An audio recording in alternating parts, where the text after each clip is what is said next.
Hi there. So in this section, we're going to look at interpreting various different types of graphs. So you'll see that play out here in the first couple of pages. And then we'll end this section with an introduction to statistics. And don't let the word statistics scare you off. We are actually going to be looking at terminology that you hopefully have been exposed to before, which are mean, median, and mode. And we'll just be a little bit more intricate in how to calculate those particular pieces from a data point.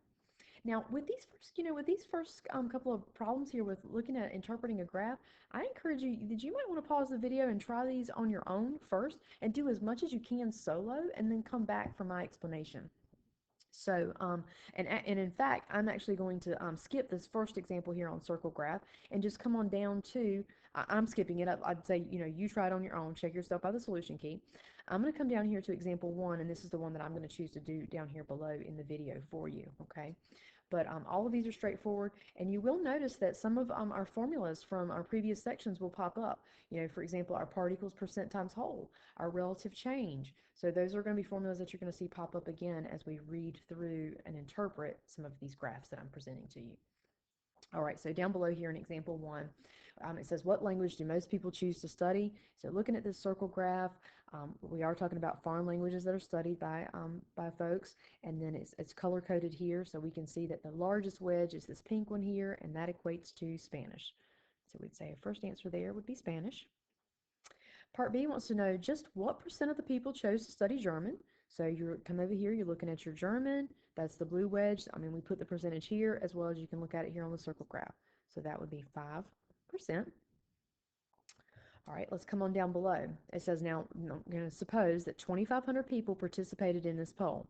How many of the participants would have chosen to study French? So looking at your French is 30%. So I'm not going to, my answer, I'm not asking for what percentage studied French. I want to know how many. So I'm going to use my part equals percent times whole formula. And I know what percentage studied French. That's 30%. Got to change it to a decimal, so 0.30. That 2,500 people, that was the total number of people that were surveyed. And I'm trying to figure out the part that studied French. That's that 30% of that 2,500.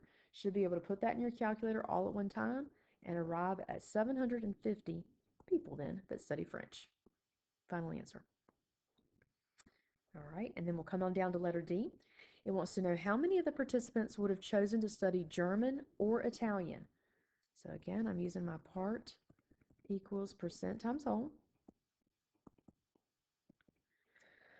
How many? So that's going to be my part again that I'm going to be finding, my percent, German or Italian. So German's 5%, Italian is 10%, so adding that together I get 15%, changing it to a decimal, 0.15. So 15% of those 2,500 were studying either German or Italian.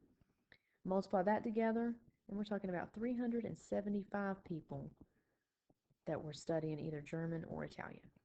Okay? All right. And if you haven't already, go back and try that first one and check yourself. All right, I'm going to flip it on over. Line graph versus multiple line graph. I think that I will,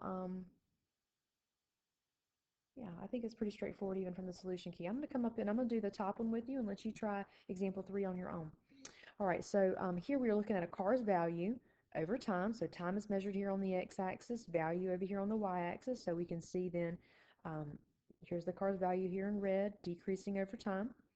As the age of the car increases,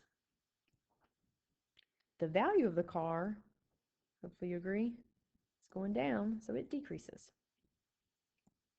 in this particular case. All right, part B wants to know, when will the value of the car be at $5,000? So here's my $5,000. I'm going to follow it over until it intersects with my graph. So it's intersecting right here.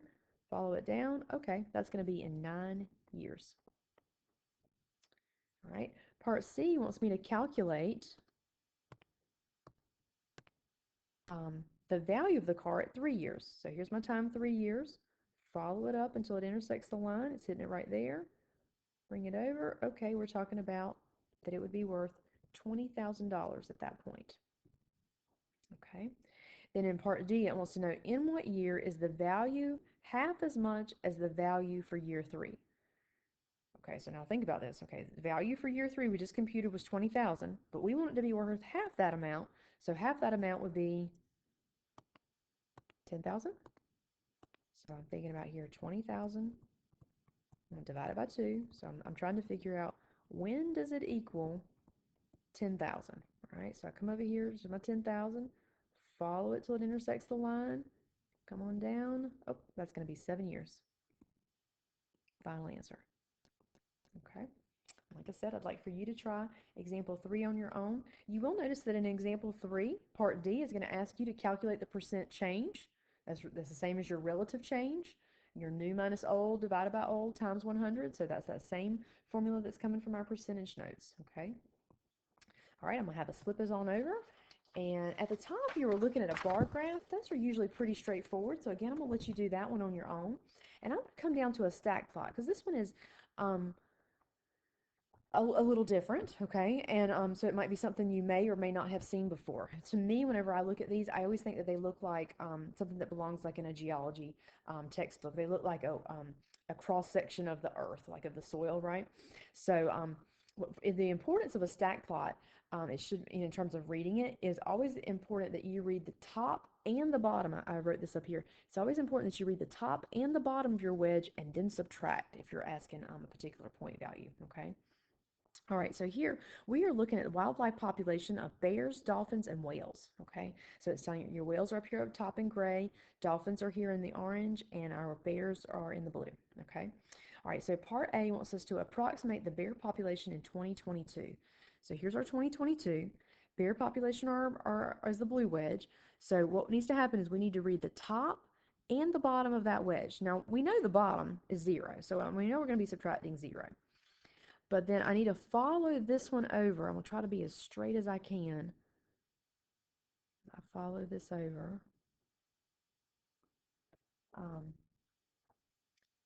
This is, you definitely hear answers can vary. Just as I'll usually what I do whenever I'm looking at these is I'll have like a range of values that I'm looking at. So I'd say anywhere between like maybe 175 and 180, maybe even 160. 160 to 180 would probably be a good range there on this one. So I'm going to put 180 minus 0. So we would say then it would be 180 bears. And this must be, they didn't give me really full context here in terms of if this is like a certain location or if these values here are measured in some other unit, okay? All right, so in part B, it wants to approximate the whale population in 2022. All right, so I'm going to erase this line here. So my whale population, that is the gray wedge. So I'm giving myself a different color here. So here's the bottom of the 2022 for the whales, and here's the top, okay? So that bottom, I'm following it over. It's very close to where it just was. So I think what I would do is that I'd still use that same approximation that I had before. So I'm going to call that 180. So there's my bottom. The top, hopefully you agree, that's pretty much right on that line. You know what, actually, here's the line itself. So it's just above that line if we were following it over. So maybe like a 260 or even a 255.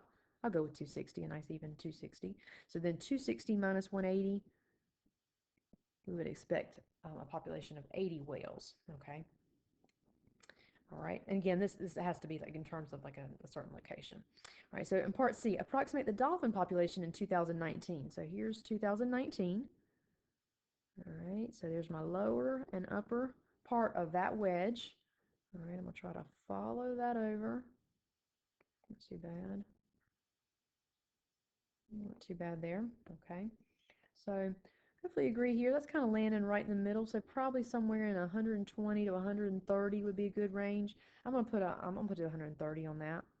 Minus the lower wedge there, that's getting closer to the 100, so probably anywhere in the 80 to 90 range. So I'm going to say 90 on that one. 130 minus 90, put 40 there. All right, and then lastly in part B, it says, according to this graph, what appears to happen to the dolphin population by the year 2022? And you would see then, by 2022, there isn't a population at all, right? Because it is, there really is hardly any orange there, and if you were to subtract, they're basically at the same point. If you subtract those two values, you have 0. So they're predicting then that they would be extinct or none at that particular location, okay? All right, so that closes up, I'm pretty sure, yep, with our graphs. I'm going to flip it over then to our next page and look at now, like I said, an introduction to statistics. I'm pretty much going to do the vast majority of this page here, as well as the next page, and then let you try an example that puts all of this together on the last page, okay? There might be maybe one that I might skip, okay? All right, so we are looking at here measures of center, and we often need we need to know about, what's the average, okay, for a particular set of data. And that, like I said, that's referred to as your measures of central tendency. It's the value in the middle or the center of a data set. There are three measures of central tendency that we're going to discuss. As I mentioned, we're going to look at mean, median, and mode.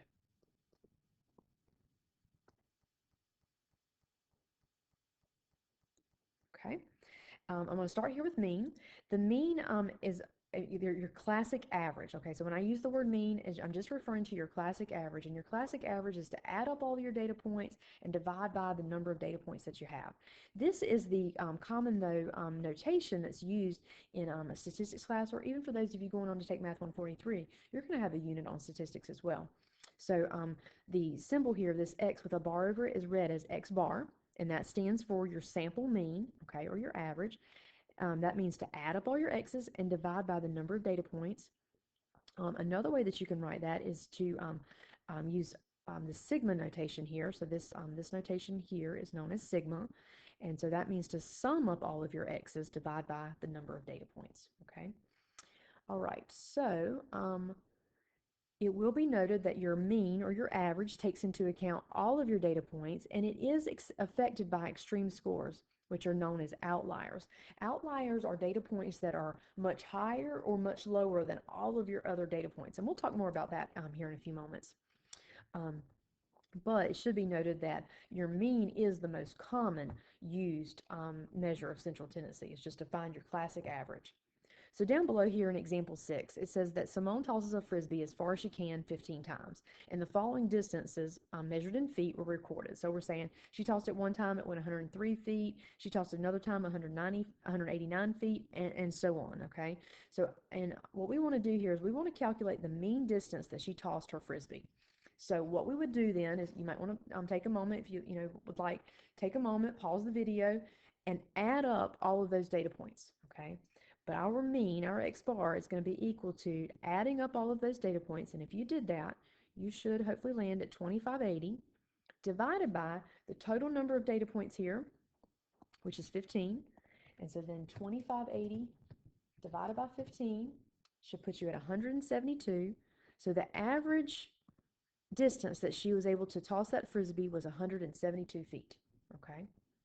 All right, I will skip example 7 because example 7 is just having you find the average wait time for passengers at a bus terminal, and I think that would be a good one for you to practice on your own and just make sure that you're tracking with finding the mean, okay? Mean's pretty straightforward, so I'm gonna scoot on down here to our median. The median is the value in the middle of a set of data points arranged from smallest to largest. And I just typically go smallest to largest. Your data has to be in order. If you prefer to go largest to smallest, that's fine, just as long as your data is in order. It has to be in order. The median is denoted by capital letter M, okay? And whenever I encourage you that once you find your median, that we're either going to circle it or insert it into our data point list, because the median cuts your data in half. So that's a nice way to check yourself. Like, for example, if I just had 1, 2, 3, 4, 5, for example, we can identify the number in the middle, right? We agree. That 3's in the middle. I'm going to circle it. And what I mean by the median then is it cuts my data set in half. I now have 2 data points below it and 2 data points above it. So that's what I mean by us circling or inserting our median once we find it. Because if you ever, find your median, and let's say you found your median and you said, okay, well, I did my math here and I got 2 as my median. If I circle that, it can't be 2, right? Because below that I have 1 data point, and above it I've got 3 data points. It's lopsided. Your median always cuts you in half and keeps you balanced, okay? So always be, so that just means you did some errors along the way. Go back and reevaluate, okay? All right, there is a formula associated with the median. It gives you the location, okay? And that formula is n plus 1 divided by 2. It doesn't tell you what the median is. It tells you where it's at, okay? That's really important. Again, it's n plus 1 over 2. N is the number of data points. You add 1 and divide by 2. Well, there's obviously then, there's two scenarios. You could have an odd or even set of data points. So what I came down here below, and I just kind of gave you some guidance in terms of that. Well, let's say you started with a data set that had 7 data points. So what you're going to do then is you're going to do 7 plus 1 divided by 2. Of course, 7 plus 1 is 8. 8 divided by 2 is 4. So again, 4 is not my median. The fourth entry in that list is going to be my median. So I'm going to count over the fourth number in my list. That's going to be my median. All right, so let's say, okay, well, if you had 8 data points, well, 8 plus 1, that gives me 9. 9 divided by 2 is 4.5. So then we ask ourselves, well, 4.5 is between what two numbers?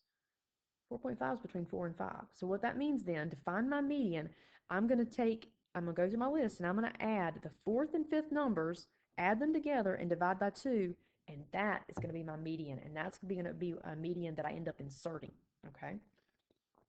All right, I'm going to have us flip it on over. Let's practice some of our medians, okay? And just above that, it does tell you at the top of your next page here, it's going to say that your extreme scores, your outliers, because remember, outliers did affect your mean because they were included. The outliers, though, because remember, those are data points that are much higher or much lower than all the other data points, that outliers are not going to affect the median. And that can be an advantage for using the median over the mean. All right, so here in example 8, it asks us to calculate the median distance then that Simone tossed the Frisbee. So I'm using that same Frisbee example from the previous page, but now we want to calculate the median distance. We know the average distance was 172. All right, so what I'm going to do then is I'm going to go through, remember, first thing for finding your median, you've got to put your data in order. So first thing I'm going to do is put my data in order here.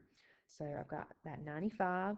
I like to put the data points underneath existing data points. That way, if I end up at the end and I think I've used all my data points and I don't have one underneath that last one, then that means I missed one of them. I also like to cross them off, so that helps too. All right, so 95. Then hopefully you agree my next smallest one will be 103. There it is. 104. 110. 112. Keep going. 150. 164. 189. 191.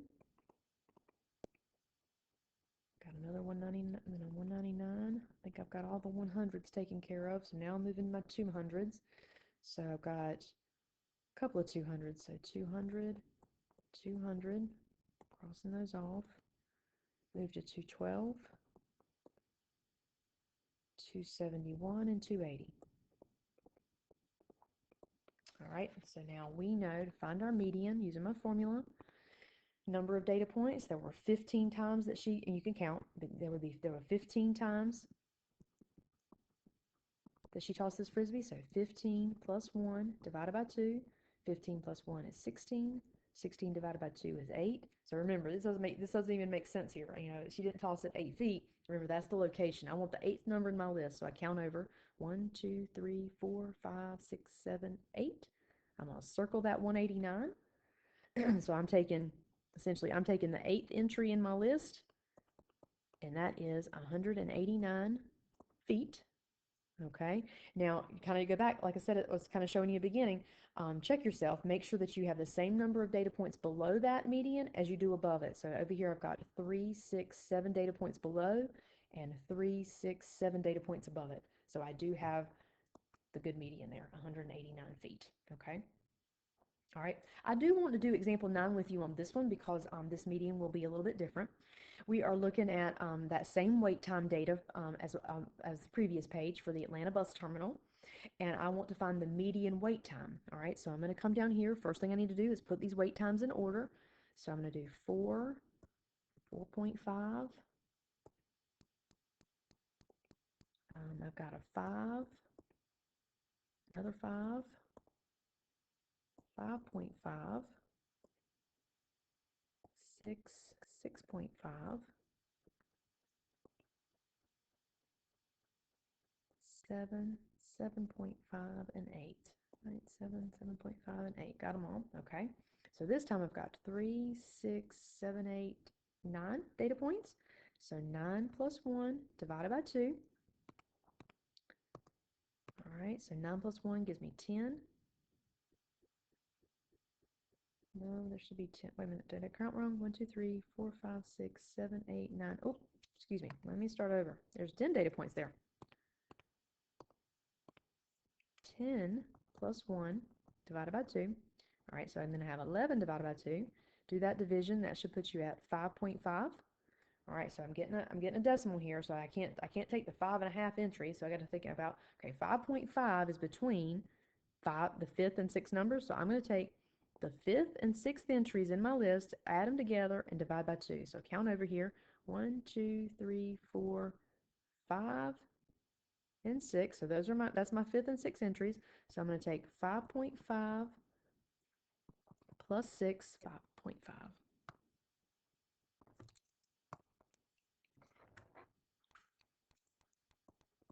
5.5 plus 6, add it together and divide by 2. So 11.5 divided by 2.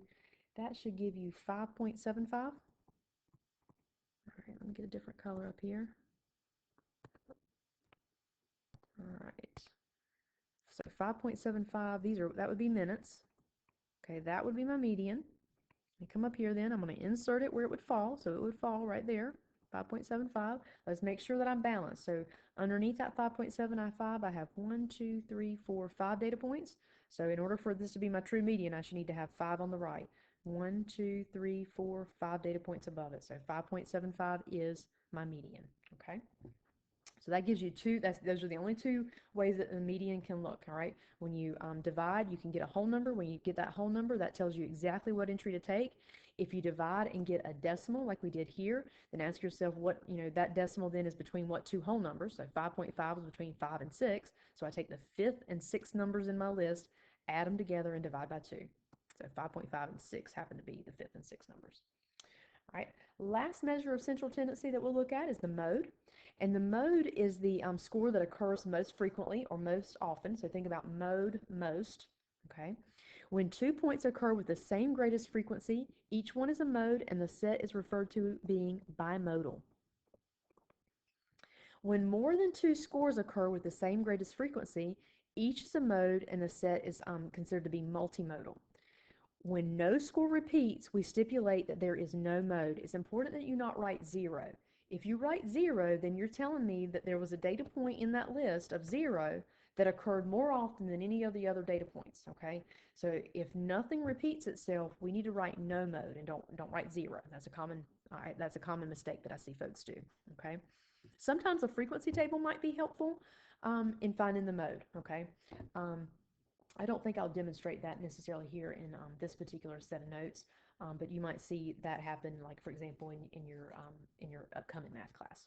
Okay, to give you some examples of when the mode might be the best measure of central tendency to use, let's say for example you own a retail store or you work at a retail store and it's your job to make sure that you are stocked according to demand, and then maybe you find that you sell one particular size more than any other. Like say men's shirts, you sell more larges and extra larges than you do of any other. Then you make sure then you buy a few more of the large and extra larges than you do of those other sizes so that you can meet the demand. Another example that I put here in your notes was a home builder.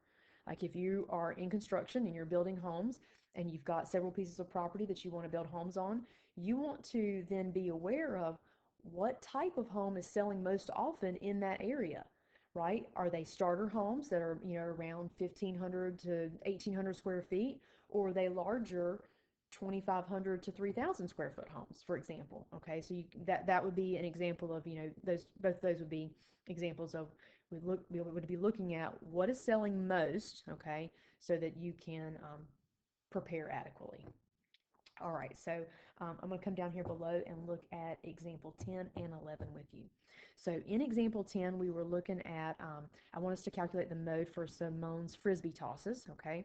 And it might be helpful if I come back up here above. Remember, mode is the one that occurs most often. And in this particular point, I haven't put the data set in order, but we did that earlier, okay? So I'm going to come back up here and look at the data set in order right up here in this purple, right? This is where we put the data in order. Are there any of the data points that repeat themselves? Yes, there is. That 200 feet repeats itself. So we come down here below then and we say then 200 is repeating itself. So we say 200 feet would be my mode. It's the one that occurs most often. There was no other repetition though in this data set. All right, coming on down to example 11, this is looking at the wait time at the Atlanta bus terminal. And again, I'm going to just come back up here and think about looking at the data set when it was in order. You can see here, maybe I should, no, you can, I think that would, actually there's only one set that again repeats itself, is that 5, right? We've got that 5 that's repeating itself, but nothing else repeats itself. So I do here have a mode then of 5 minutes. That's the only one that repeated itself, okay? And you know, while I didn't have an example that showed that here, you know, if for example if someone else came along and they also waited 4 minutes, then I would have 4 that occurred twice as well. So I would say 5 minutes and 4 minutes, okay? Let's say for example you have somebody else that comes up and they also wait 4 minutes. At that point then 4 occurs most often, and 4 would be the only mode for that data set. Okay, so mode is always the most. And so like I said, when we first started this problem, that 5-minute mark, that was the only one that repeated itself, so that was the only one I wrote. Then I added in, okay, well, someone else comes in and they wait 4 minutes as well. Then at that point, you've got 2 people waiting 4 minutes, 2 other people waiting 5 minutes. Those are the 2 that are occurring the most.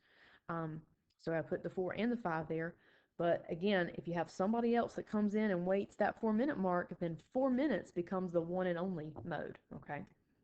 All right, so I'll erase all of that now, but hopefully that kind of gives you a good outlook then on various cases associated with mode. And then, like I said at the top, I'm going to let you try this last example on your own. This is looking at various celebrities, their income, and I ask you now to take that and take this data and calculate the average data for these celebrities, the mode, and the median, okay? And I think at the end, I do talk about outliers, and outliers are data points that are much higher or much lower than all of the other data points. And so if you're looking at this particular data set here, you can probably eyeball it even before I put it in order, because like I said, I wasn't going to do this problem with you. But before I even put this data here in order, hopefully you agree, like, I mean, all of these are all under the 100 except for Taylor Swift down here at 185. She would be considered an outlier because her income is much higher than all of the others listed here in this particular list, okay? So that's what I mean by an outlier, a data point that is much higher or much lower than everybody else. All right, so here for an outlier, we'd say yes, and we would say that 185 million for Taylor Swift, okay? All right, I will let you try that last one on your own and be able to check yourself out the solution key. Thanks a lot. Bye.